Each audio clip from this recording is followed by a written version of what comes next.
Great. Good morning, everybody, and looking forward to having a great chat today with Randall Linhart, who's ex-colleague of mine from the Shangri-La days. And the last time we had him on, we were talking about the football club in Hong Kong, and he's subsequently now moved to Bangkok, and he's running the prestigious Royal Bangkok Sports Club, which is not very far from where I used to work, which was the Dusitani Hotel. It's just further down.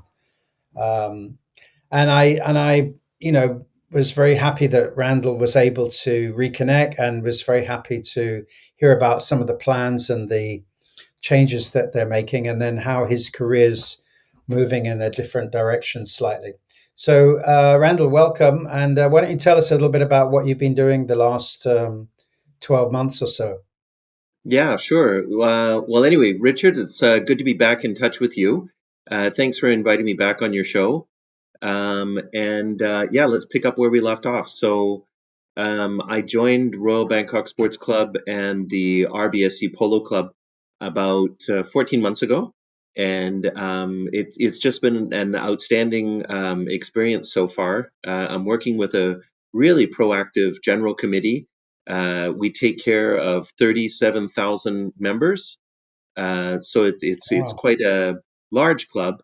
There's two club facilities. One is the main clubhouse here in the center of Bangkok, and the other one is not too far away. It's a sort of like a country club called the Polo Club.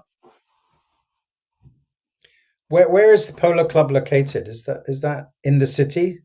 Yeah, it's just between um, Lumpini Park and Benjikiti Park. So, Okay, so yeah, but a little bit more, I guess you could call it suburban because the main club here is like right on Ratchadamri, which is smack in the center of Bangkok. right. And at that Polo Club, do they do livery? I mean, members can keep their horses there, and they do eventing and things like that. Yeah, we have horse stables. We've got a two-story horse stable complex that can accommodate up to 200 horses. Wow. Right now, we are boarding about 40 of our members' horses, but the rest of the horses are there for members to learn the sport of riding. Okay, great. So that is that quite an active club? I mean, in the sense that I know that in some countries that like in Indonesia when I worked there were these types of clubs, but they kind of died off. There wasn't, it seems that unless you've got major international events happening to kind of keep the interest. I mean, do Hmm. they have many activities like that in Thailand?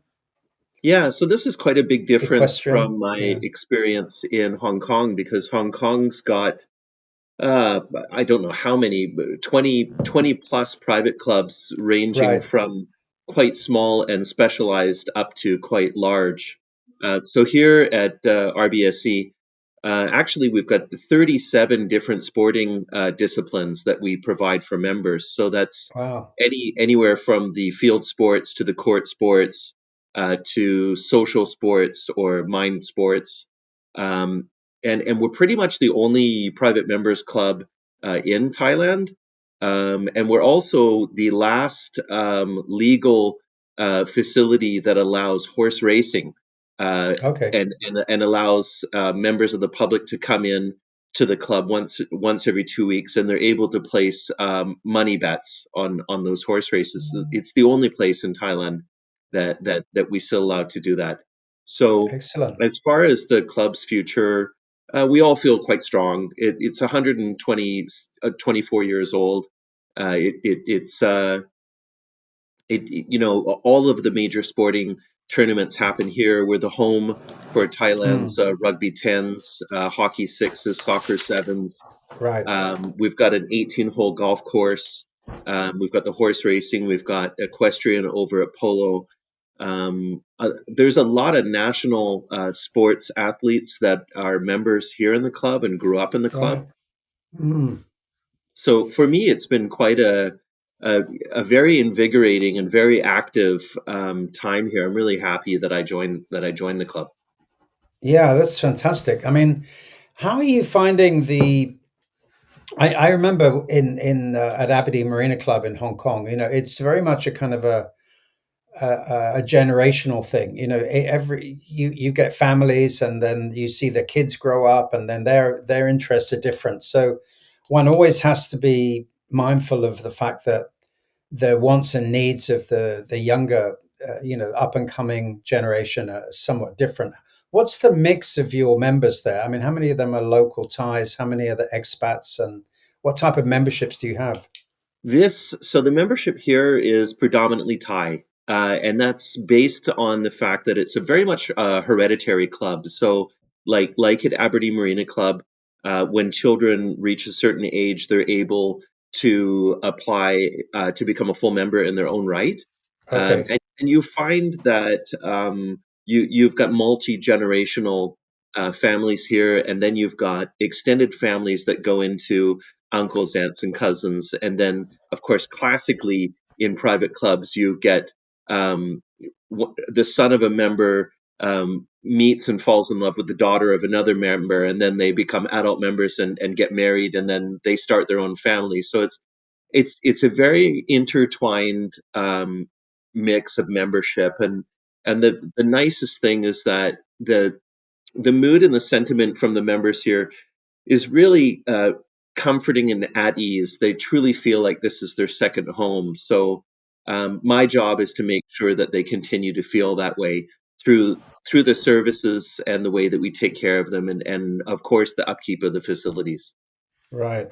And how many employees do you have in your team there? Between the two clubs, it's an interesting question, Richard, because Mm. we first classify our primary employees as permanent employees. We've got about 650 of those. But then there are just hundreds and hundreds of what you would call non-staff, and Right. those would either be contract staff or freelance staff or part-time staff. So Right. Right. contract staff would be, for example, the team that is taking care of the agronomy and maintenance of the golf course, and another contract company that takes care of the condition of the horse racing track, and then freelance consultants would be any of the coaches or pros that we Yeah. have, so physical fitness or tennis or swimming or golf. Right. And then the part-time staff would be we've got about 350 golf caddies, and some of them have been caddying for the club for 30, 40 years. So Wow. Yeah. they're much beloved uncles and aunts of the club. But then you've got the Mm. young kids that are ball boys or pool attendants. Right. That's interesting. So, as far as I mean, I tend to talk a little bit more. My focus with my podcast is really about sustainability and how hospitality and tourism is sort of trying to weave that into their business model. And I think with your we haven't really spoken about a specific private sports club like this, except for the football club before in Hong Kong. But this one was obviously very different. And I was curious with, when I saw on your LinkedIn today your post about the big renovation plans that you've got coming up. How are you plan or what sort of measures do you think you'll be able to implement in terms of linking sustainability into the future plans that you've got, whether it would be in building or whether it be in the way you manage water or waste or food, um, any of those things. I mean, in your sort of world there, what are some practical steps that you think that you can implement into the Royal Bangkok Sports Club and the Polo Club? Right, Richard. So I'll tell you this: environmental sustainability, environmental awareness is really it's really deeply woven into the club, and has been before, I guess, the so-called trend of it. Because for decades and decades, we've used the wastewater of Bangkok City, and we have on site a 12 million, a 12 million cubic liter wastewater management facility. And Right. we treat all of Bangkok's wastewater, so that it's safe to use as irrigation, Okay. because both of the clubs, all of the sports facilities, all of them that are outdoor, they're all natural grass with soil and a filtration system. So even in, for example, in our golf course, we've got a network of lakes Right. that we use as reservoirs to keep Yeah. the wastewater and manage that. The other thing that is just really, really important is the use of electricity, because we do have lights that are used for night play on some of the outdoor facilities. And although all the new installations have been LED, and all the existing installations, they're currently converting to LED. Right. But it's still important to track it on an hour by hour basis. Mm. And what we've done is that the entire flat roof surface of both of the clubs are completely lined with solar panels. Oh, okay. So we've been able to reduce our electricity consumption from the city grid by up to 80%. That's tremendous. Yeah. Yeah, that's been quite an important initiative that we've undertaken. But in addition to that, Richard, what you were mentioning about how we try to incorporate further environmental awareness into the development of the facilities, I'll give you one example. On the top floor of the club, we've got our badminton complex, and we have experimented with natural airflow. So Okay. we have louvers that we open to the open air, and although Bangkok is very hot, it's not humid, it's dry. So when you have a wind factor, the temperature is actually not that hot. Right. And with because the badminton complex is about 4.5 meters high, it would take a lot of energy to air condition that room. So Yeah. the players are quite happy with a air movement rather than air chilling. Mm. Yeah, I would imagine that a lot of the sports facilities are probably indoor because it does get so hot there, doesn't it? That I mean, do you have anything like a like an ice rink or indoor tennis courts, indoor badminton courts, that type of thing? Is it all air conditioned? No, actually, we took a conscious decision decades back, to make sure that all of our tennis courts are outdoor. Um, Okay. Let me recap. We've got 10 outdoor grass courts using a variety of different grasses, and Hmm. those have night lighting on seven of them, and Wow. they're open air. And then we Hmm. have another six courts um, here at RBSE. Those have a large warehouse, a curved warehouse roofing over top. Hmm. And again, we use airflow, and we managed to get the temperature down to 23 to 24 degrees Celsius. Yeah. And that's not with air chilling, that's just with air movement. Hmm. It's the same at the Polo Club. We've got six courts that are covered but outdoor, and again with turbo fans, and then another three that are hard court but they're open and exposed. Yeah. And the I suppose position, also I should think the stables probably have to be they probably have to have fans for the horses and things like that, do they? To keep them cool? the interesting thing is that the top floor of the horse stables does not require um, um, electric motivated ventilation, because the wind will go straight through. Oh, okay, Um, cool. Yeah. and it can get so cold at night that you would not need any ventilation at all for the horse. The No. horses are used to the outdoor temperature. Obviously you just don't keep them in the hot sunshine. They have to be in the shade and shaded. Right. The ground floor Right. we do use electric fans Mm. sometimes, but again we're able to discount a lot of the utility expense based on the solar power um, uh, energy that we get. What about? I would think that you probably have a lot of vehicles and with all the ground upkeeping, the landscaping, the cutting the grass, and the golf course. I mean, is there a move towards electric powered vehicles for this type of thing? You're beginning to see it more over here in the UK.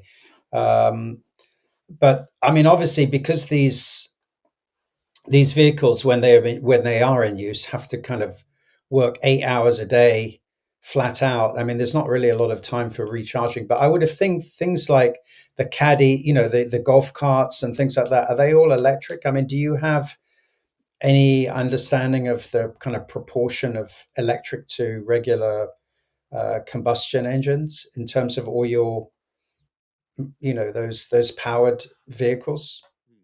Yeah, we, as you can imagine, with this club being 17 acres, and Mm, Polo Club another 5 acres, you can imagine we've got a sizable fleet of motorized vehicles.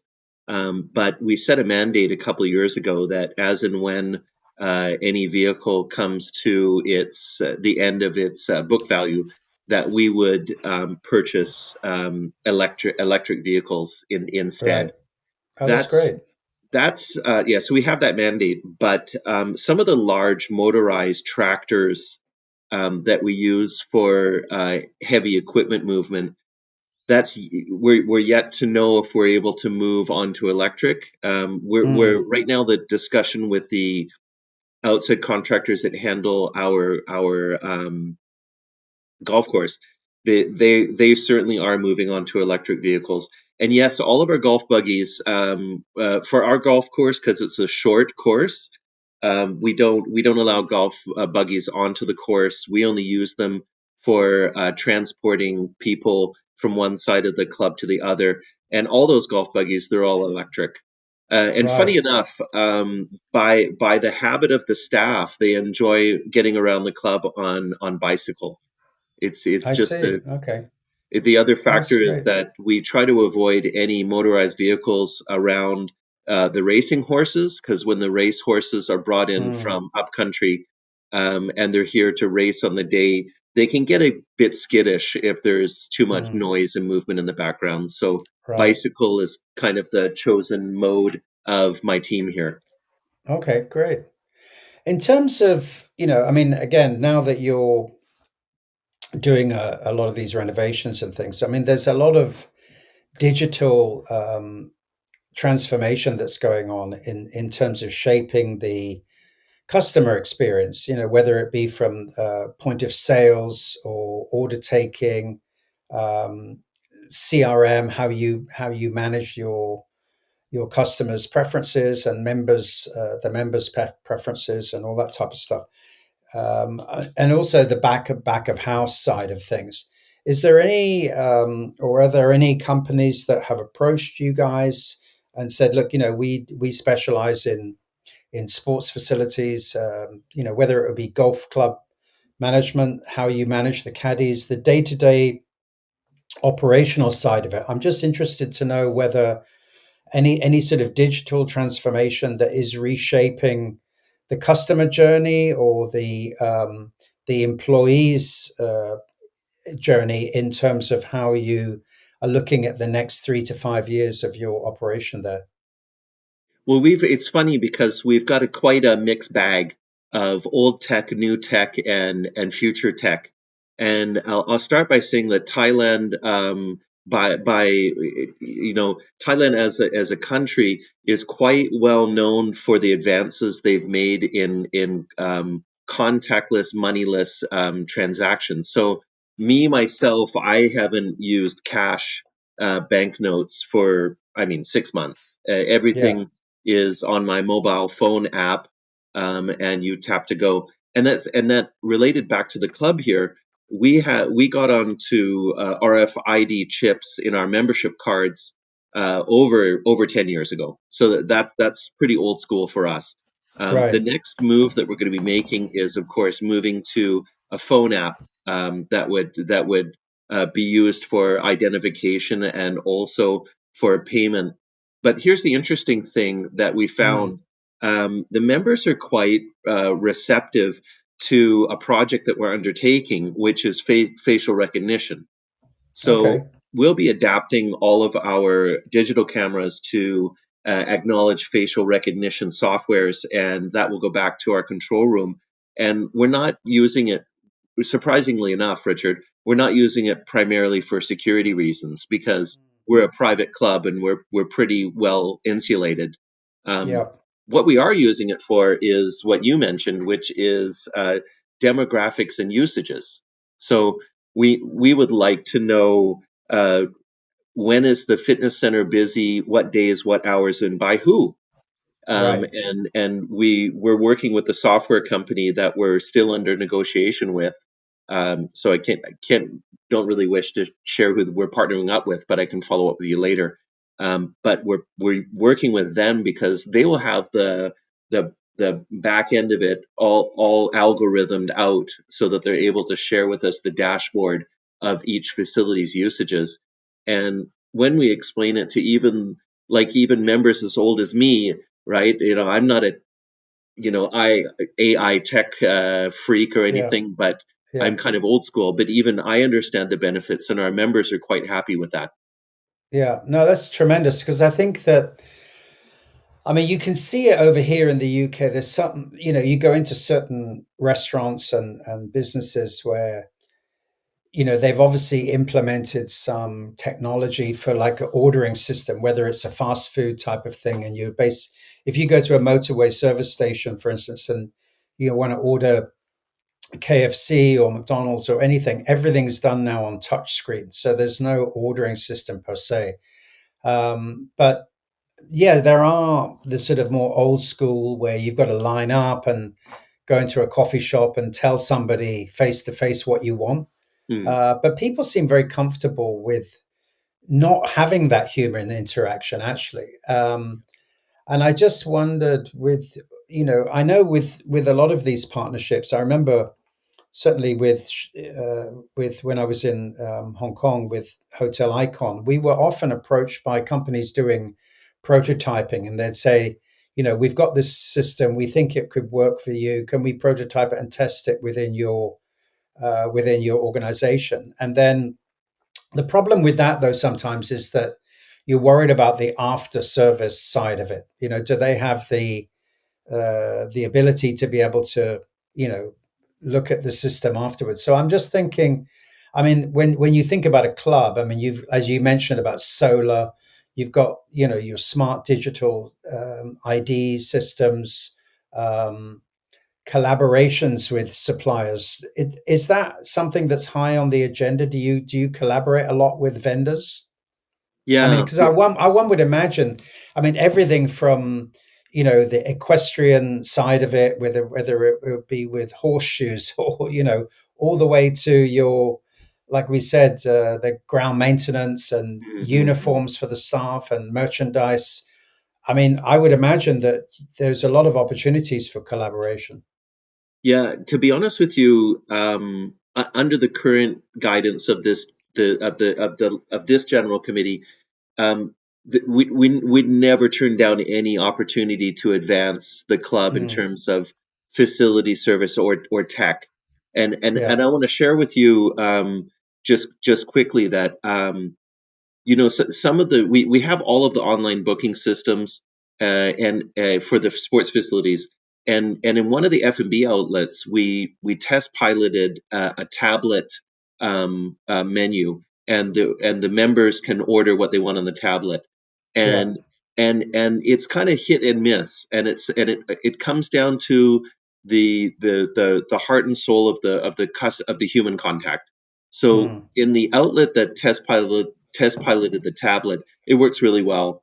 But for the sports facilities, they still like the old school. mm, This member only wants to get coached by this coach, so yeah, they'll do a direct line chat or WhatsApp chat. mm, So where the booking system tech didn't work, uh, they go to the communications tech. So somehow or yeah. another, there it's old school, but we're advancing. Right, right. Do you think that your members actually actively expect to see sustainability as part of their experience now, or how do they view it? I mean, do you get? I mean, presumably you have some sort of a feedback loop from members. I mean, Yeah, members are obviously very vocal sometimes through the committee, and sometimes committees have their own agenda. But yeah. how high up on their sort of radar screen is when it comes to sustainability and the fact that they expect you to be doing something that's positive for the environment. One would think that because they're interested in the outdoors and sport and things like that, that it would be high up on their agenda. Would that be right, or do You're they not absolutely really care? Yeah. no, they care very much. I mean, it is the first thing first is that both clubs are highly visible in the middle of Bangkok. So the importance of keeping up the appearance and keeping up the commitment to the community is very, very important. And for example, what we experienced in COVID, a lot of countries saw this complete explosion of home delivery, Hmm. and in my mind, home delivery just makes the waste of packaging just explode. Yeah. So what we've done here is that we made sure that all of the plastic bags that we have are water soluble, Hmm. and that all the packaging that we have, as much as possible, it's gone back to unbleached paper packaging. Right. Yeah. Then also I have to mention that with horse stables for 200 horses, of course you can imagine there's quite a lot of waste from the horse every day, and we give the Sure. manure to farms that are up country. We give it for free. Oh, that's brilliant. Yeah. Yeah. Because So that stuff is very valuable actually. I mean, I yeah. know a lot of places here will come and pay for it, so that's interesting. One of the things that I sent you earlier that I'd come across, which was these sustainable materials used to make fabric from Oh. bamboo and maize and plastic bottles that can actually be really fantastic in terms of breathability, durability for um, things like staff uniforms, Mm, and also merchandise. Whether you have in your sports shops or equestrian shops t-shirts and jodhpurs and that type of thing. And all of this can actually be, they're using AI to design this according to your brand DNA. And they're able to use recycled fiber tech in basically transforming your staff uniforms. I mean, if you've got so many staff, it can actually be a significant saving because you're not paying for a design fee. And I was able to send you something about that before. Did you have a chance to look at it? And just curious to know what you think of it. As you're a forward thinking kind of guy, do you yeah. think that's something, that a solution that might be interesting for you to take a look at? I mean, even things like chef's jackets, they're all where you can get a small, medium, and large. I mean, I could actually arrange for somebody to send some samples, and you could just test them out. I just wondered if you had a chance to have a look at that. I read it, and thanks for sending it over. And I was really impressed and really interested. So I'm really quite intrigued because one of the things that here, a lot of my employees are working outdoor. So the choice of material and the wear and tear and the breathability, that's really important. The more I could move away from the traditional cottons and polyesters and onto natural fabrics that did come from recycled products, that would be, I think, a win-win situation for everybody concerned. And also on the other side, it's not just the souvenir shops that have our merchandise. Of course, you have to remember that all 37 sports sections, they would have some sort of club uniform that they need to make. So Right. that's just thousands and thousands of uniforms that we go through every year. Yeah. And what a lot of the sections are doing, for example, like some of the field sports, they take it an active decision not to renew their jerseys every year. And and if they do renew their jerseys, they make sure that the material is going into 100% recycle program.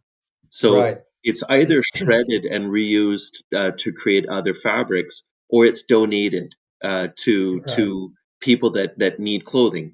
Right. But again, if we could move the sports sections uniforms into sustainable materials, I think this would speak very highly to the larger public about exactly what environmental impacts mean. You look at the garment industry in general. There's just such uh, overwhelming unnecessary waste.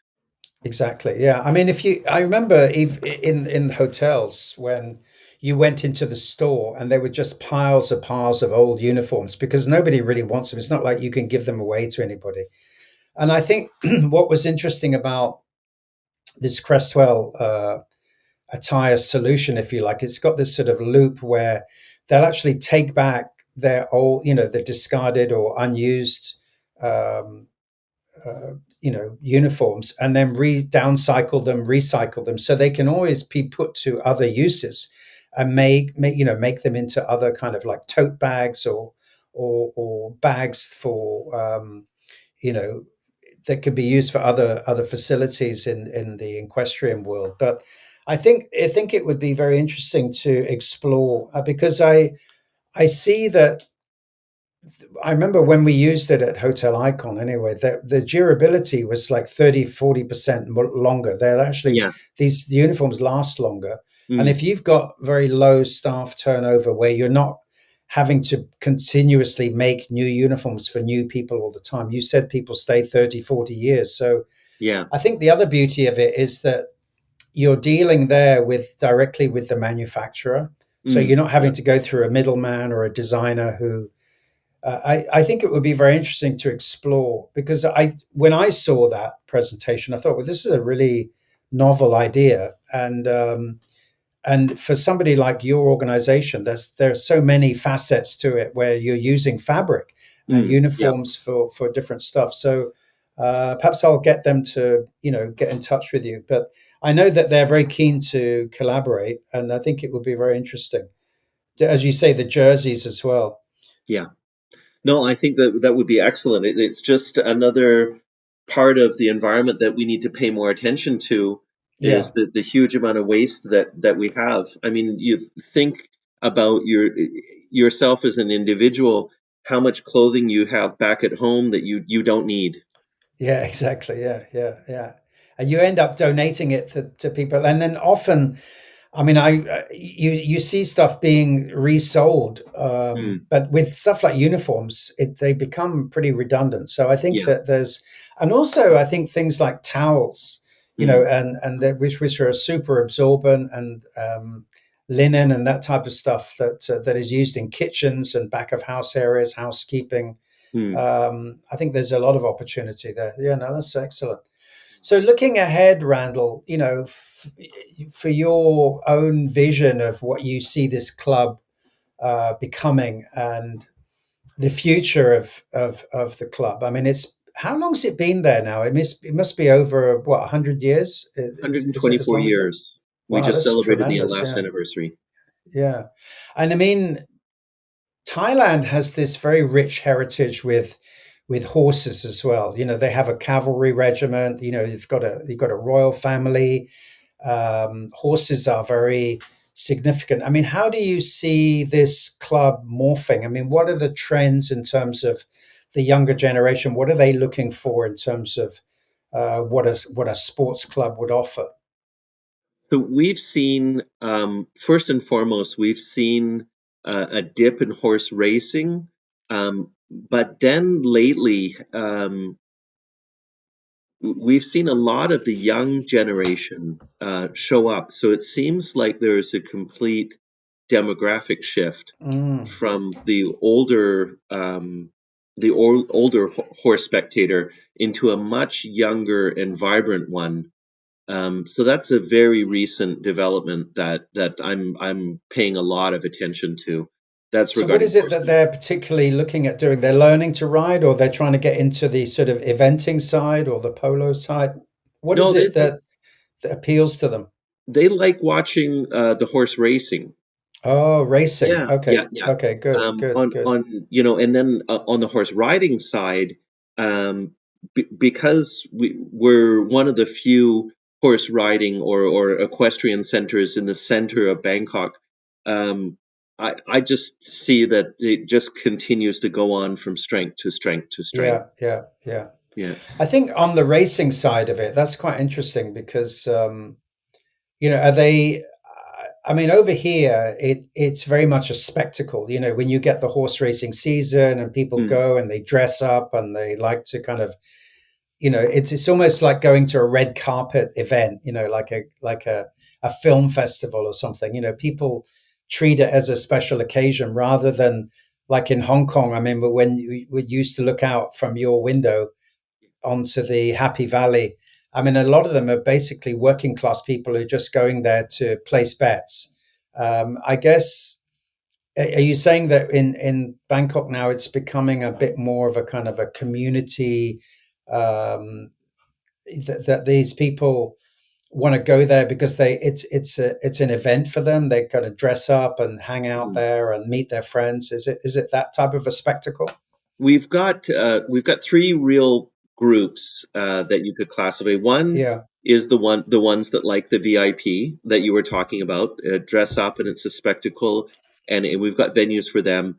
Then also, as you can imagine, it's the everyday punters that bring the newspaper and they studied their stats and they're quite detailed on studying the stats for the horses. But the third group that I mentioned that's come along. Actually, they're pretty casual, and Okay. it's a hangout, meet out place. It's something that happens once every 2 weeks. I think it really breaks up their weekend. Yeah. They start with us, and then in the evening they'll go out for dinner. Hmm.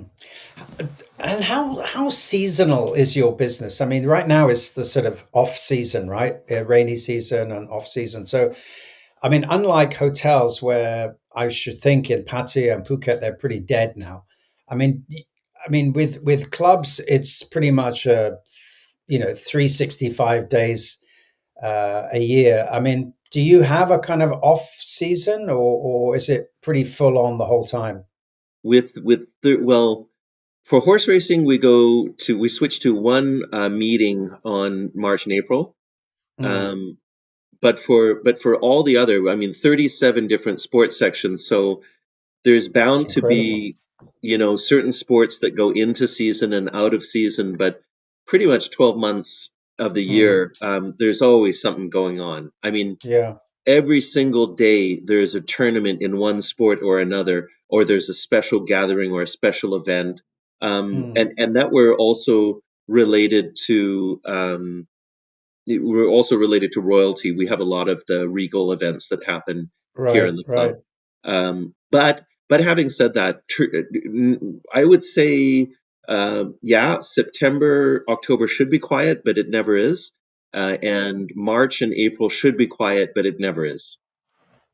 In terms of these 37 sporting facilities or outlets that you have, each one of those presumably has its own team of staff and coaches who manage those. So whether it's tennis coaches or whatever, are those people full time employees, or do you outsource a lot of that to private individuals, and then they just take a share of the membership subscriptions? Is that how it works? I mean, that's how it used to work in Hong Kong.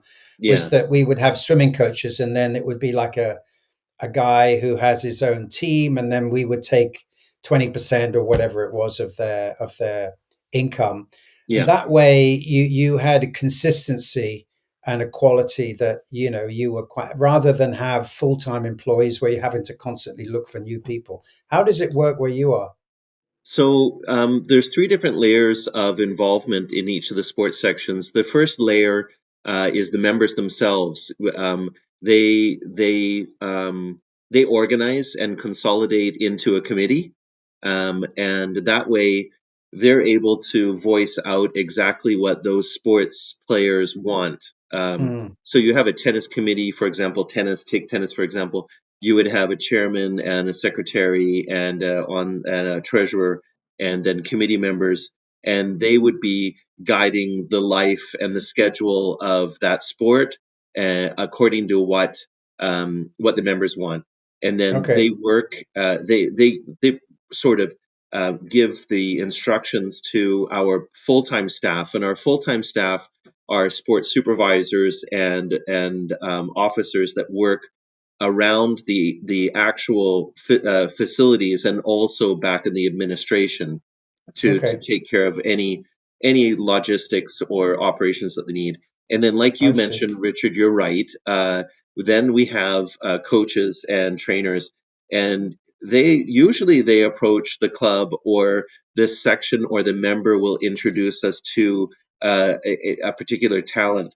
Now, there is entry requirement because they have to have certain certifications, educational background, or achievements in their own ability of Mm, sport in order that for them to pass on that sporting ability. And then while yeah. they're on board with us, they there is a minimum requirement for the workload that they do.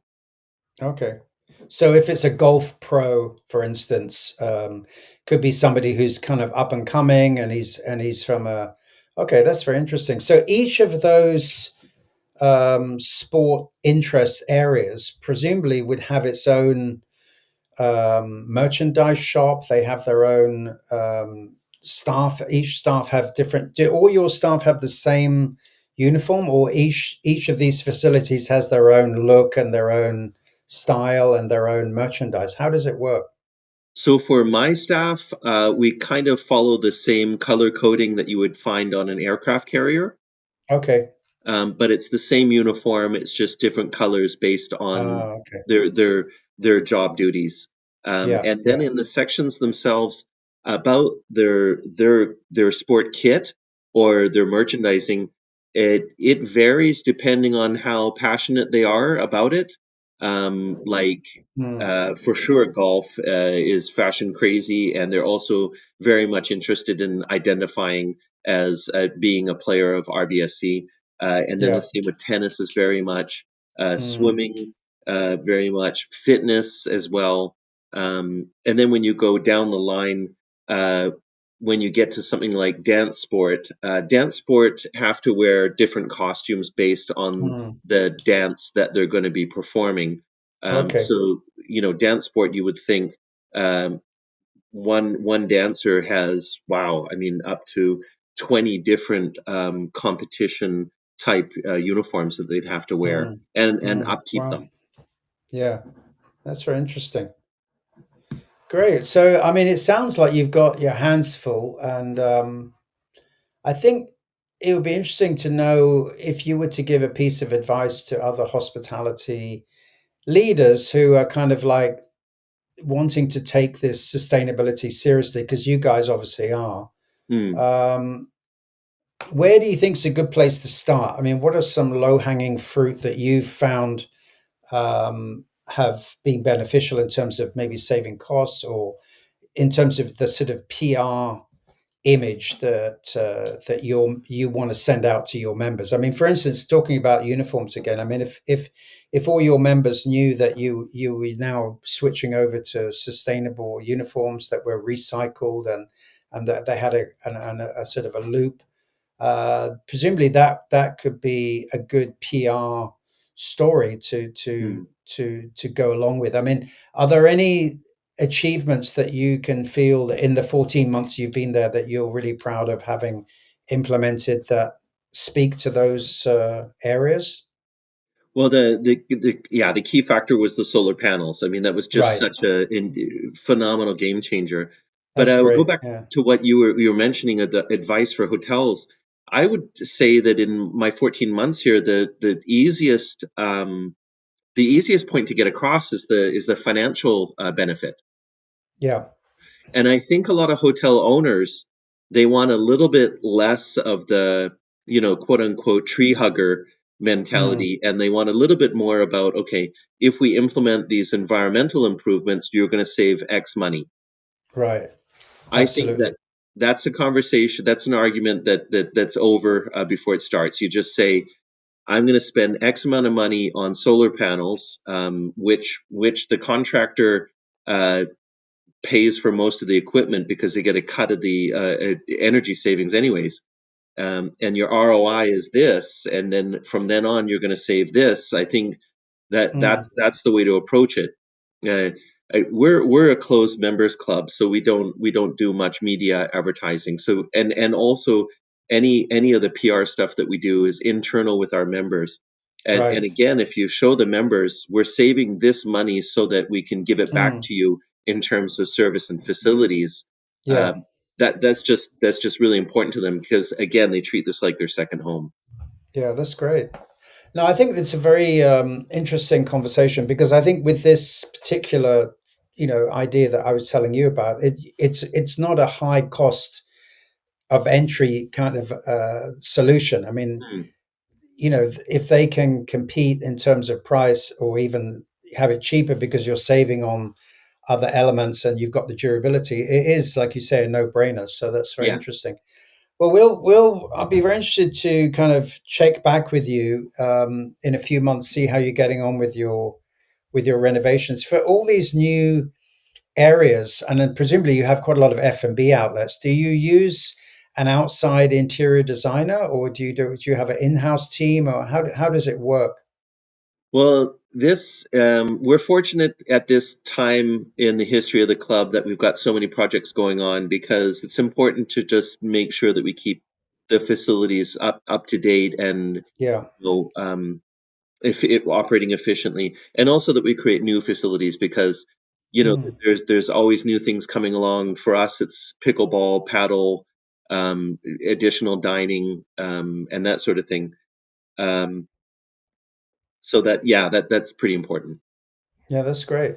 So, I mean, I think the fact that you have a very strong F&B background, I'm sure you're able to come up with some cool concepts that Mhm. you can sort of implement into the business. Because I think with what I found anyway with clubs was that people get bored. I mean, it's because it's like having guests who are 100% repeat customers. So, Yeah, yeah. you've got to keep a bit of variety and keep changing, and obviously then keep the favorites that they like as well. Yeah, so the for me the I think what the golden rule that I found both here and back at the other club I was at is that the a la carte menu is sort of like your foundation, and Yeah, you can only really change 20% of that menu because the rest of it, like you mentioned, the members love their yeah, favorites, but they also get so bored of it.